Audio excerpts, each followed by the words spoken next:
Erin was in trouble. She had no money, no job, no husband, and 3 young children. Life is difficult when you are a single mother. But Erin loved her young family, and she wanted to make their lives happy and comfortable. Day after day, she read the local newspapers and called for jobs. But every phone call and every interview was unsuccessful. It was time to try something new. Erin visited her lawyer, Ed Mastery. "I'm smart, I'm hardworking, and I'll do anything," she told him. "Please give me a job." It was a strange way to find a job, but Erin did what she had to do. She wanted to be a good person and a good mother. Erin was not like the other office workers. She did not always speak politely, she did not wear dark suits, and she gave her opinions fearlessly. She worked hard, organizing papers into piles and boxes every day. But the work was too boring for a smart woman like Erin. Soon she started reading some of the letters in lawyers' papers to make her days more interesting. Erin was a careful worker, and she wanted to do her job well. One day she found some people's health papers in the same box as their house papers. This was unusual. Why are these together? She thought. Maybe there's a mistake. She started looking at the big box of papers 1 page at a time. It seemed that a large electricity company, Pacific Gas and Electric Company, PG&E, wanted to buy hundreds of houses in the small town of Hinkley, close to their electricity station. But why? More importantly, why were the homeowners' health papers in the same boxes? It was a mystery. Erin could not sleep that night. She was worried. Did PG&E want to hide something? Were the people of Hinkley safe? Erin was already a busy woman with her own problems. She had little time to worry about other people, but deep inside, Erin felt that something was wrong. Could she solve the mystery? She needed more information. The next day, she spoke to her boss, Ed. With his help, Erin started looking more closely at the papers. Erin discovered more and more strange papers in the Hinkley box. She realized that there was a serious problem. She loved her family and she wanted to spend more time with them. She wanted to see her children grow up. But people in Hinkley were very sick, and only Erin knew about it. She wanted to help. So she bravely decided to solve the Hinkley mystery alone. Erin visited people in Hinkley and spoke to them about PG&E, their houses, and their health. She wanted to find the true story. Erin was not a lawyer. She was friendly and interesting, and the people of Hinkley liked talking to her. They told her that PG&E was a good company. It made their water safe, it paid for their hospital tests, and it offered good jobs.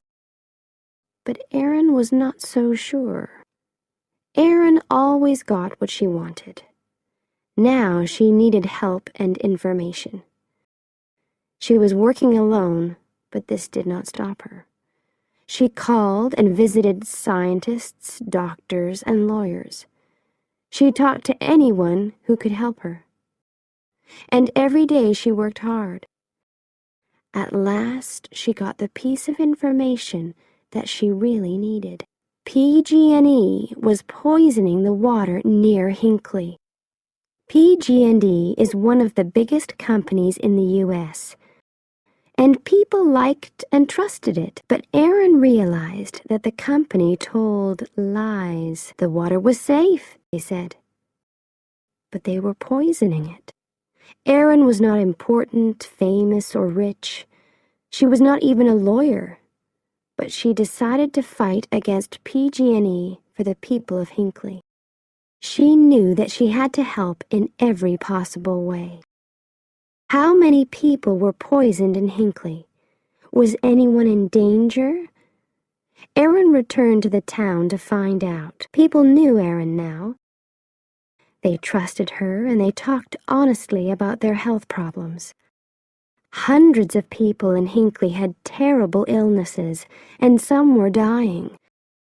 As Erin listened to the great problems and worries in these people's lives, she became very angry.